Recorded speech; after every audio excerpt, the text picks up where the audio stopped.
Hello and welcome, I'm caffeinated mechanic Riley. This is Caffeine in Cars and you are watching a car drive-by. Hello and welcome, I'm the caffeinated mechanic Riley. You're watching Caffeine in Cars and this is the cheapest Mark V Golf in the UK. I paid £200 for this machine right here. This Golf is a 2007 TDI GT Golf. It's got some paint issues. The paint is peeling and chipping right here, paint missing here, and more clear coat gone here. It's got some body damage in the rear quarter over here by the passenger wheel. As you can see, for £200, it's a car. Yup, it's definitely a vehicle, and it's mostly in one piece. It needs lots of work. It currently has a rear shock on the passenger side gone out, and when you start it up, it smokes like a mother. How about I show you that?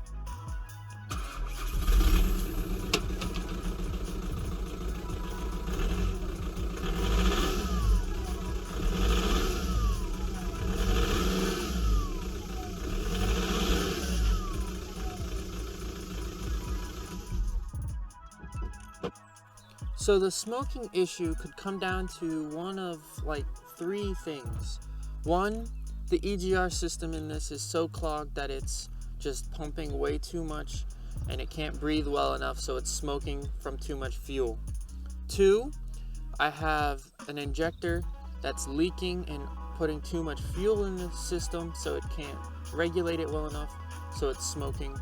Or three, the turbo has gone out, and because the turbo's gone out, it's not able to put enough air into the system, therefore it's running rich also. It's complete, but it's a pretty big mess. It's filthy, the paint is scratched, there's dents, it's faded, the clear coat's kind of not existent anymore. It did have weld repair on this side of the car right down here on the sill. I got a leaky rear tire over here on the driver's side, right there, so that tire leaks. And as I said before, the rear shock on this passenger side over here has completely gone out, and to the point to where when you're driving this down the road, you get a terrible clunking noise right back here. I've already jacked it up once to check it out to see what it was, so I know it is the rear shock indeed, hence why I bought them. I bought two so we can replace both sides of the rear, so let's get on to it. Alrighty, let's get this car up in the air so we can get this first tire off.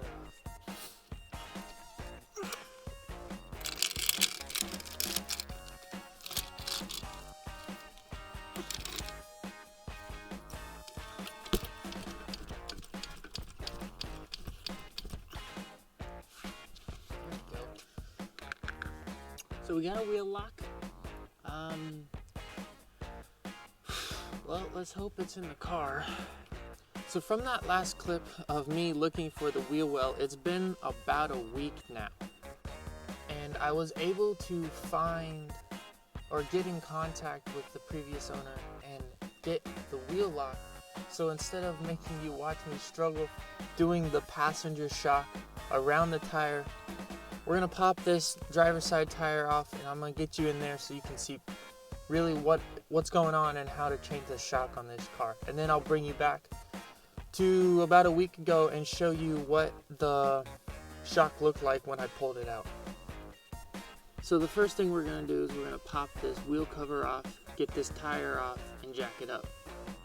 To get this wheel cover off, I'm just gonna take a regular Allen key, put it in one of these holes, and hopefully find, there we go, and it comes right off.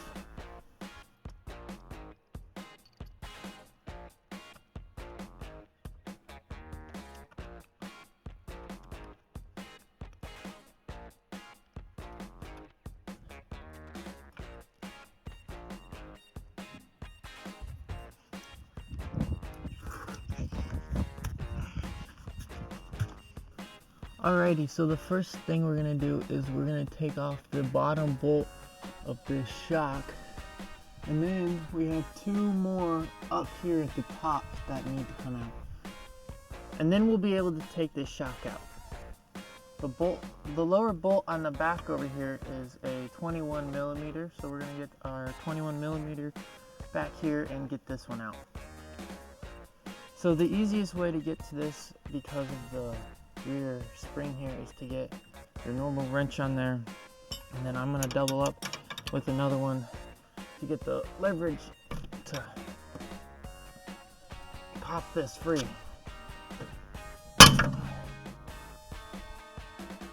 And there we go. It's not loose, but it's at least broke free enough that it's able to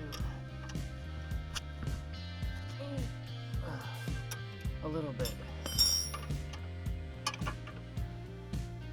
There we go.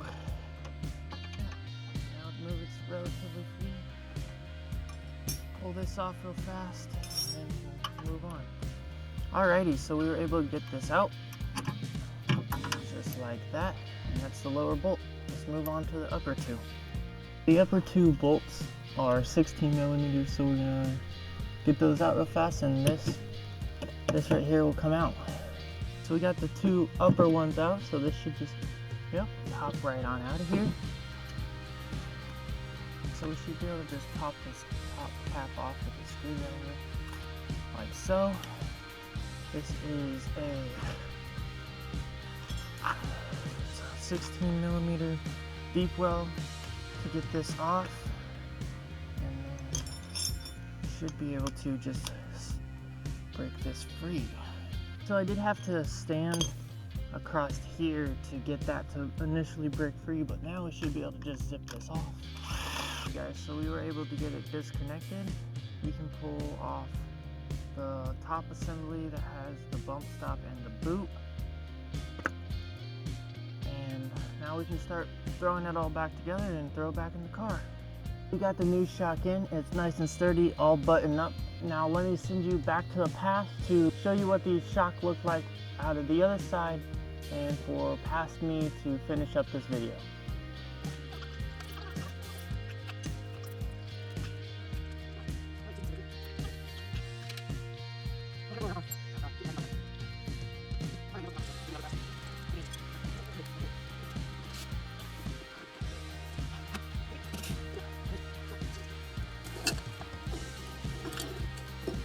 There we go. One shock removed. I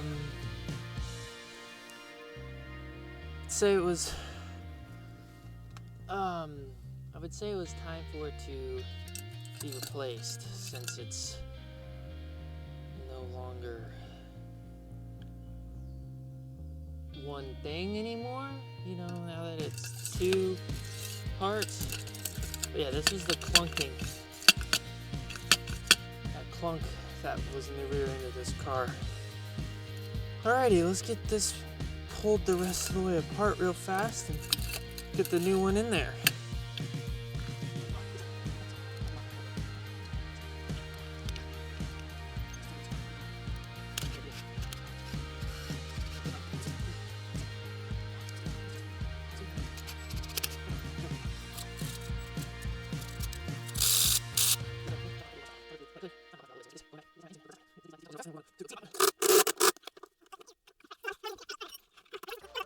Okay, well, there we go.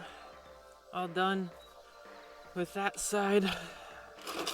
I'm gonna try to figure out what I'm gonna do about the wheel lock so I don't have to do the other side like that. But for now, I think it's time we take it for a test drive.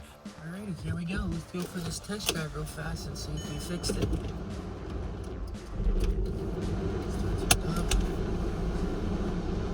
We do have a check engine light, and it says it needs service now, so that's cool.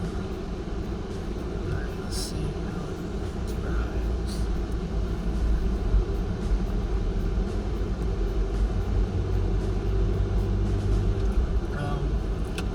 quick lap around the block. I'm gonna stop, get some chemical coffee as always. And then, yeah, as long as this test drive goes good, should only have a couple more things on this to fix to make it at least mechanically sound. So I drove this for a couple days when I first bought it, and let me tell you, that clunking noise that isn't there now was scary loud. It was scary loud, and it was anytime you hit even the littlest of bump. But I guess I know now why is it was completely shot inside of there. It was not connected anymore at all, and it was just jiggling around in there, probably bottoming out every time I hit a bump because it had no absorption of the bumps anymore. So I'm glad we got that replaced before anything else worse happened, before it made another part go bad, before rear bushing started going out, or in worst case scenario, just shooting the spring out the bottom of the car. Could have been a possibility with a shop that has absolutely no